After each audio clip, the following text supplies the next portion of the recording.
الحمد لله وحده والصلاة والسلام على من لا نبي بعده أما بعد فأعوذ بالله من الشيطان الرجيم بسم الله الرحمن الرحيم هل يستوي الذين يعلمون والذين لا يعلمون وقال النبي صلى الله عليه وسلم خيركم من تعلم القرآن وعلمه او كما قال رسول الله صلی اللہ علیہ وسلم۔ دوستو، بزرگوں، عزیز ساتھیوں، اللہ تعالیٰ کی بے شمار نعمتیں ہر آن، ہر گھڑی، ہر پل بندے پر برستی رہتی ہیں۔ اللہ کی نعمتیں بے شمار ہیں، انگنت، شمار کرنا چاہے تو شمار نہیں کر سکتے۔ ایسی نعمتیں ہیں کہ قرآن کریم نے کہا وَإِن تَعُدُّوا نِعْمَتَ اللَّهِ لَا تُحْصُوهَا، ایک نعمت کو بھی گننا چاہو تو گن نہیں سکتے۔ اتنی بے شمار نعمتیں اللہ تعالیٰ کی بندوں پر ہر آن اور ہر گھڑی ہے۔ ایک نعمت لے لو، سانس جو لیتے ہم، لیتے بھی ہیں چھوڑتے بھی ہیں۔ اسی نعمت پر شیخ سعدی کی زبانی سمجھے تو شیخ سعدی رحمۃ اللہ علیہ کہتے ہیں کہ اللہ تعالیٰ کی یہ جو نعمت ہے سانس، اس نعمت میں دو نعمتیں ہیں۔ سانس میں دو نعمتیں ہیں، ایک سانس لینے کی نعمت، دوسرے سانس چھوڑنے کی نعمت۔ شیخ سعدی رحمۃ اللہ علیہ کہتے ہیں کہ یہ دونوں نعمتوں میں سے اگر ایک بھی نہ ہو تو انسان مر جائے گا۔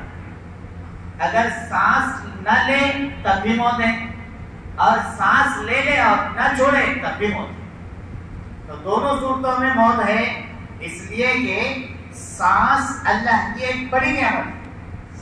تو جس طریقے سے، اور یہ بات یاد رکھیے کہ ہر نعمت کا شکریہ ادا کرنا واجب ہے۔ کوئی بھی نعمت ہو، کیسی بھی نعمت ہو، اس نعمت پر بندے کے لیے شکریہ ادا کرنا واجب ہے۔ اگر اس نے اس کی ناشکری کی تو اللہ کی آن سے اس کی پکڑ ہوگی۔ تو سانس لینے کی اور چھوڑنے کی نعمت، اس میں دو واجب بندے کے اوپر ہے۔ ایک اللہ کا شکر ادا کرے اس وقت میں جبکہ سانس لے رہا ہے، اور جب سانس چھوڑ رہا ہے تو اس وقت اللہ کا شکر ادا کرنا، یہ واجب ہے بندے۔ ایسی کتنی بے شمار نعمتیں ہیں جو ہمارے اوپر اللہ کی ہر وقت میں ہوتی رہتی ہے، اس کا شکریہ ادا کرنا واجب ہے۔ ہم کتنا شکریہ ادا کرتے ہیں ہر ایک طور پر۔ اللہ نے کیا کچھ نہیں دیا آپ کو، یعنی اللہ کی نعمتوں کے بارے میں اگر سمجھنا ہے تو حضرت عمر رضی اللہ عنہ ایک راستے سے جا رہے ہیں، ایک آدمی پہ نگاہ پڑی جس کے دونوں آنکھیں نہیں ہیں، جس کے دونوں کان نہیں ہیں، جس کی زبان نہیں ہے، دونوں ہاتھ نہیں ہیں، دونوں پیر نہیں ہیں۔ کیا بولیں گے ہم اس کو؟ یار اس کا جی کر کوئی فائدہ نہیں ہے، اس کے پاس تو کچھ ہی نہیں، نہ آنکھ ہے، نہ کان ہے، نہ ناک ہے، نہ زبان ہے، کچھ ہی نہیں ہے۔ حضرت عمر رضی اللہ عنہ کے ساتھیوں میں سے کسی نے کہا کہ امیر المؤمنین، اس بندے کے پاس تو کوئی بھی نعمت نہیں ہے، اس کا جی کر کیا فائدہ؟ اس وقت میں حضرت عمر رضی اللہ عنہ نے فرمایا کہ دیکھو، معلوم تو کر کے آؤ وہ بندہ پیشاب پاخانہ صحیح کر سکتا ہے کہ نہیں کر سکتا؟ کسی نے جا کر معلوم کر کے آیا تو پتا چلا کہ ہاں وہ پیشاب پاخانہ صحیح کر سکتا ہے۔ حضرت عمر نے کہا کہ اللہ کی یہ سب سے بڑی نعمت اس کے پاس ہے، پیشاب پاخانہ صحیح کر، اس لیے کہ پیشاب رک گیا، پیشاب پہ بندش آ گئی تب بھی موت، پاخانہ رک گیا تب بھی موت۔ یعنی آپ اندازہ لگائیں کہ ہر انسان میں، مجھ میں، آپ میں، ہم میں سے ہر ایک میں اللہ تعالیٰ کی کتنی نعمتیں بھری پڑی ہیں، اور نعمت کا شکریہ ادا کرنا واجب ہے۔ ہم ان نعمتوں کا کتنا شکریہ ادا کرتے ہیں، اس پہ غور کریں، اس پہ غور کریں۔ اللہ رب العزت صحیح سلامتی کے ساتھ ہمارے حلق میں لقمہ ڈالوا دیتے ہیں کہ کبھی بھی غور تو کریں کہ یہاں پر نالیاں الگ الگ طریقے کی بنی ہوئی ہیں، ایک سانس لینے والی ندی ہے، ایک پانی کھانے پینے والی ندی ہے۔ اللہ تعالیٰ کا نظام تو دیکھیے، کبھی غور تو کریے کہ اللہ رب العزت فرشتوں کی ایک ٹیم لگا دی ہے کہ دیکھ میرا بندہ جب منہ میں لقمہ ڈالے یا پانی کا کوئی گھونٹ پینے لگے تو اس کے اس نالی پر جس نالی سے سانس لی جاتی ہے اس پہ ڈھکن لگا دینا اور ادھر کا ڈھکن کھول دینا جدھر سے کھانا پینا جاتا ہے. یہ اللہ کی نعمت ہے. اتنی نعمت اللہ کی ہمارے اوپر ہے, کوئی بھی انکار نہیں کر سکتا, کوئی امیر غریب کوئی انکار نہیں کر سکتا. اسی لیے تو اللہ تبارک و تعالیٰ نے ہوا اور پانی کو فری کرا دیا,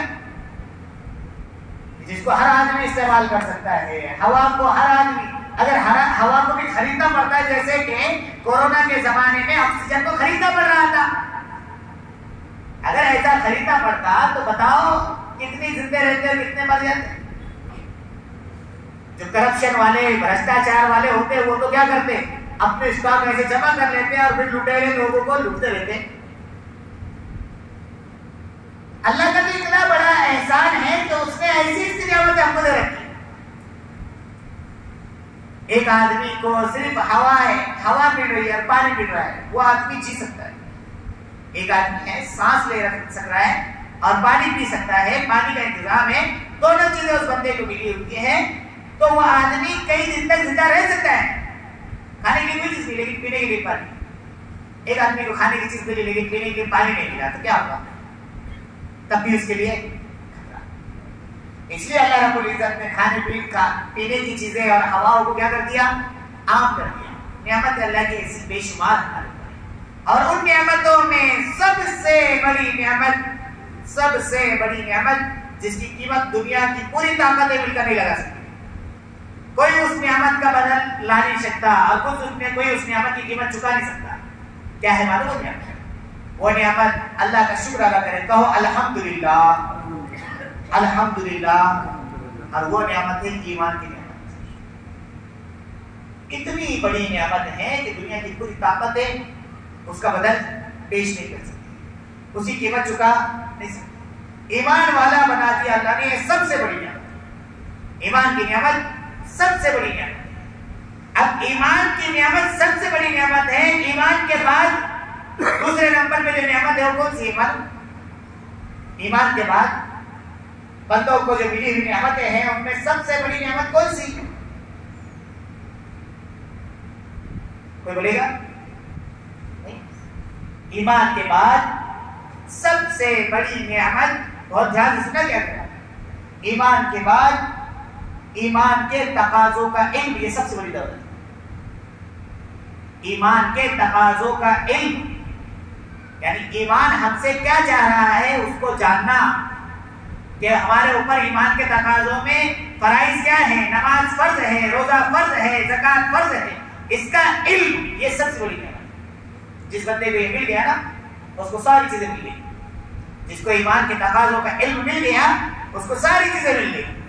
اور جس کو ایمان کے تقاضوں کا علم نہیں ملا تو وہ اپنی معلومات میں خوش رہے گا اور وہ یہ سمجھے گا کہ میں بہت کچھ اچھا کر رہا ہوں. اسی لیے کبھی غور کریں, حضرت مولانا صاحب کا ایک بیان ہے جس بیان کے اندر چھپا ہوا بھی کتابوں میں, ایک مدرسے میں حضرت نے بیان کیا تھا, اس بیان کو چھاپا بھی گیا ہے, اور اس بیان میں حضرت نے کہا تھا علم کی دو قسمیں ہیں.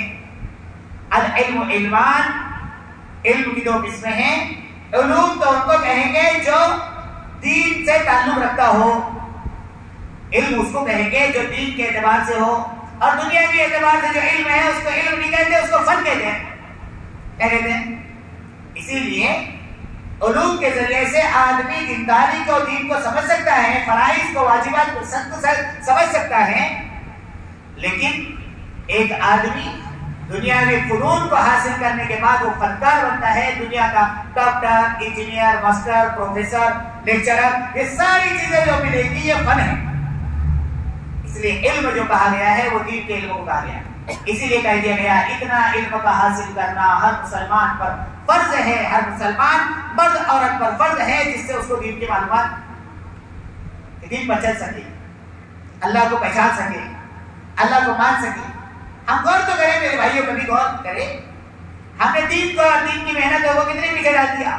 دین کا علم ہمارے اس میں کتنا ناپید ہو گیا.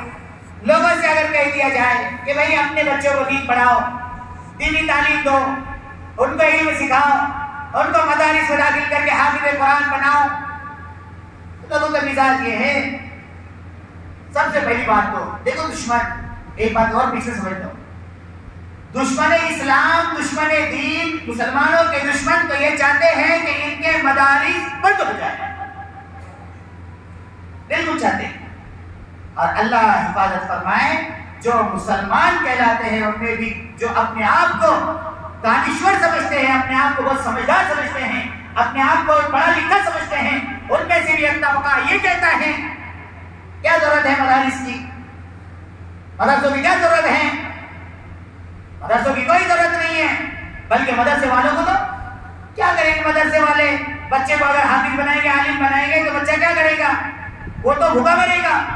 لیکن میں آپ کو کہہ دوں صاف انداز میں، آج تک کی تاریخ میں مدرسے سے فارغ ہونے والے نے بھوک مری کی وجہ سے خودکشی نہیں کی ہے، یہ بالکل ریکارڈ ہے۔ لیکن کتنے پی ایچ ڈی والے، کتنے ایم اے اور ایم بی اے کرنے والے اور کتنے بڑی بڑی جاب والے اور بڑی بڑی ڈگریاں والے ایسے ملیں گے کہ جاب کے چکر میں انہوں نے خودکشی کر دی۔ ہم کو علم کی اہمیت نہیں ہے، دین کی اہمیت نہیں ہے، ہمیں پتہ ہی نہیں ہے کہ ہمیں کیا ملے گا اپنے بچے کو حافظ قرآن بنانے کے بعد، ہمارے بچے کو عالم دین بنانے کے بعد، ہمارے بچے کو ہم دین کا علم سکھانے کے بعد مجھے کیا ملے گا؟ پتہ ہے کیا ملے گا؟ کہ جس کا بچہ حافظ قرآن، یہ فضائل اعمال منتخبہ حدیث میں لکھی ہوئی حدیث حضرت شیخ نے لکھی ہے اور حضرت مولانا صاحب نے لکھی ہے، اس کے اندر حضرت مولانا یوسف صاحب رحمۃ اللہ علیہ کی منتخبہ حدیث میں کہ جو والدین اپنے بچے کو حافظ قرآن بناتے ہیں، کل قیامت کے دن، آج فجر میں بھی پڑھی گئی ہے حدیث، آج کل عصر میں اللہ رب العزت اس کے والدین کو، اس بچے کے والدین کو 2 جوڑے نور کے پہنائیں گے اور ان کے سر پر تاج رکھیں گے۔ بچے کو علم دنیاوی علوم کے لیے 50,000 25,000 سالانہ فیس بھرنے کے لیے تیار، بچے کو حافظ قرآن بنانے کے لیے نہیں، کیا بنے گا حافظ بن کے، کیا کرے گا، کیا نہیں کرے گا، مغفرت کروائے گا، کم از کم آ کے فاتحہ پڑھے گا مرنے کے بعد میں۔ لیکن جو ڈگری دھارک ہوگا نا، جو ڈگری لے کر پھرنے والا ہوگا، وہ آ کر 4 کل پڑھنے کے لیے تیار نہیں ہوگا، آپ کی قبر پہ کھڑے ہو گئے، وہ تو یہ کہے گا اٹھا کے دفنا دو، اچھا کون اتر سکتا اترا، وہ تو ٹائی سوٹ بوٹی صحیح کرنے میں لگے رہے گا۔ اس لیے میرے بھائیوں، یہ جو غفلت ہے نا ہمارے ذہنوں کے اندر، اپنے بچوں کو دین سے بالکل چھوڑ کر دنیاوی تعلیم، دنیاوی تعلیم، دنیاوی تعلیم، اور یہ باطل کی محنت ہے کہ مدارس کو بند کراؤ، اس کو مدرسے کو بند کرانے کی پروپیگنڈا ہے ان کا۔ اسی لیے تو کبھی مدرسوں کے بارے میں دیکھ لو، یو پی میں جا کر دیکھ لو، اسم کی تاریخ پڑھ کے دیکھ لو، بہار کی بات واقعات کو، مدارس کے لیے کیسے کیسے حالات آئے، لیکن مسلمانوں نے کبھی اس کی قدر نہیں کی اور نہیں سمجھا، تو پھر یہ اپنے ہاتھ سے اگر نعمتیں چلی گئی نا، دوبارہ نہیں ملتی، یاد رکھنا ہے۔ آپ کو بتاؤں، مفتی تقی عثمانی صاحب پڑوس کے ملک کے بڑے عالم دین، اس وقت میں دنیا کا سب سے بڑا عالم کون؟ تو بال اتفاق تمام علماء کہیں گے مفتی تقی عثمانی، دنیا کا سب سے بڑا عالم دین مفتی تقی عثمانی صاحب، اللہ تعالیٰ آپ کی عمر دراز فرمائے۔ اللہ نے موقع دیا تھا ملاقات کا، اللہ نے پیشانی کے بوسہ لینے کا بھی موقع دیا۔ اس شخص نے پوری دنیا کا سفر کیا ہے، اور مفتی تقی عثمانی صاحب نے پوری دنیا کا سفر کرنے کے بعد ایک واقعہ نقل کیا کہ میں سفر کے دوران بغداد گیا ہوں، اور بغداد ایک زمانے میں وہ علاقہ رہا ہے جہاں سے پوری دنیا کے طالبان علوم، علم حاصل کرنے والے علم حاصل کرنے کے لیے وہاں پہنچا کرتے تھے، وہیں سے بڑے بڑے اللہ والے پیدا ہوئے ہیں۔ اور بغداد جا کر جس نے علم حاصل کیا ہے، وہ ان کی کتابیں، تاریخ کی کتابیں پڑھے تو پتہ چلتا ہے کہ یہ بڑے بڑے محدثین، بڑے بڑے فقہاء اور شاہ عبد القادر جیلانی رحمۃ اللہ علیہ جو پیرانے پیر ہیں، ان کی بھی اگر تاریخ کو، ان کا مدفن بھی وہیں پر ہے بغداد میں۔ وہ بغداد وہ علاقہ ہے کہ جس علاقے کے اندر ایک زمانے میں اسلام کا غلبہ تھا، حکومت خلافت عباسیہ کا دورہ تھا، وہ بغداد تشریف لے گئے مفتی تقی عثمانی صاحب، جہاں پر علم اور علم کا، دین کا علم اور پوری دنیا کو علم کی بات، علم کے محدثین فقہاء وہاں سے ملا کرتے تھے، وہاں پر تشریف لے گئے۔ کہتے ہیں کہ جب میں وہاں پہنچا تو میں نے وہاں پر باہر سے لوگوں سے کہا کہ مجھے بغداد کی کسی مدرسے میں لے کر چلو، میں نے تاریخ پڑھی ہے اور یہاں کے مدارس کو میں نے بہت سنا ہے، میں آج یہاں کے مدارس کی زیارت کرنا چاہتا ہوں۔ اس وقت میں وہاں کے لوگوں نے کہا حضرت آپ کون سے مدارس کی بات کر رہے ہیں؟ یہاں پر پورے بغداد میں ایک بھی مدرسہ نہیں۔ کیا کہا؟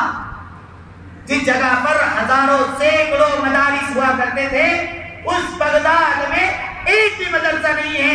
کہنے لگے کہ یہاں پر جو مدارس تھے وہ مدارس جو بوریا نشین انداز میں، جیسے آج بھی مدارس میں الحمدللہ اپنے ہندوستان میں جس انداز سے تعلیم ہوتی ہے کہ نیچے بوریے پر بٹھا کر پڑھانے والے بھی نیچے بیٹھا ہوا ہے، پڑھنے والے بھی بوریوں پہ بیٹھ کر پڑھ رہے ہیں، وہ انداز کی تعلیم کا کہنے لگے اس علاقے میں ایک بھی مدرسہ نہیں ہے۔ جو مدرسے تھے انہوں نے یونیورسٹیوں کی شکل اختیار کر لی ہے، جہاں پر مخلوط تعلیم ہوتی ہے، وہاں پر لڑکے اور لڑکیاں ساتھ تعلیم حاصل کرتے ہیں، اور ان کا ایک سبجیکٹ ہوتا ہے اسلامیات۔ وہ اسلامیات کے نام پر کچھ گھنٹے پڑھا دیا جاتا ہے، باقی یہاں پہ کوئی دین کی بات ہی نہیں پڑھا جاتی۔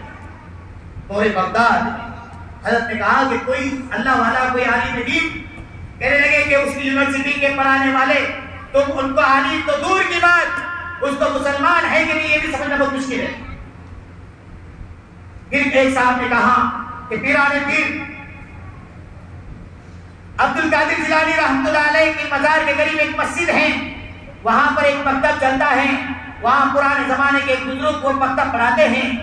حضرت نے کہا کہ مجھے ان کے پاس لے چلو، میں ان سے ملاقات کرنا چاہتا ہوں۔ ان کے پاس لے جایا گیا، اور ان کے پاس لے جانے کے بعد جب انہوں نے دیکھا تو وہ واقعی پرانے زمانے کے بزرگ تھے۔ کہنے لگے کہ پورے بغداد میں ایک اللہ والا نظر آیا جو علم کو لے کر وہ مکتب کی شکل میں لوگوں کو قرآن پڑھا رہا تھا۔ میں نے ان سے ملاقات کی، انہوں نے میرا تعارف پوچھا، میں نے کہا میں تقی عثمانی ہوں۔ کہنے لگے اچھا تقی عثمانی پڑوس کے ملک کے گیا؟ جی میں وہیں کا تقی عثمانی ہوں۔ کہنے لگے کہ اچھا تم کیا کرتے ہو؟ کہا میں دارالعلوم میں پڑھاتا ہوں، دارالعلوم کراچی میں پڑھاتا ہوں۔ کہا کہ کیا پڑھاتے ہو؟ حضرت نے بتایا کہ میں بخاری شریف پڑھاتا ہوں، ہمارے یہاں مدرسے کی یہ شکلیں ہیں۔ اس وقت میں اس بزرگ نے چیخ نکل گئی اور زور سے چیخ مار کر کہا مفتی تقی عثمانی ایک بات سن لو، اپنے ملک کے لوگوں کو جا کر بتا دینا اللہ نے ابھی یہ نعمت تمہارے پاس دے رکھی ہے، اس کی قدر کر لینا۔ جس طریقے سے بغداد والوں نے ناقدری کی، اللہ نے بغداد والوں سے وہ نعمت چھین لی، کہیں ایسا نہ ہو کہ تمہارے پاس سے وہ نعمت چلی جائے۔ آج مدارس سب کو ملے ہوئے نا، اللہ کا بہت بڑی دین ہے۔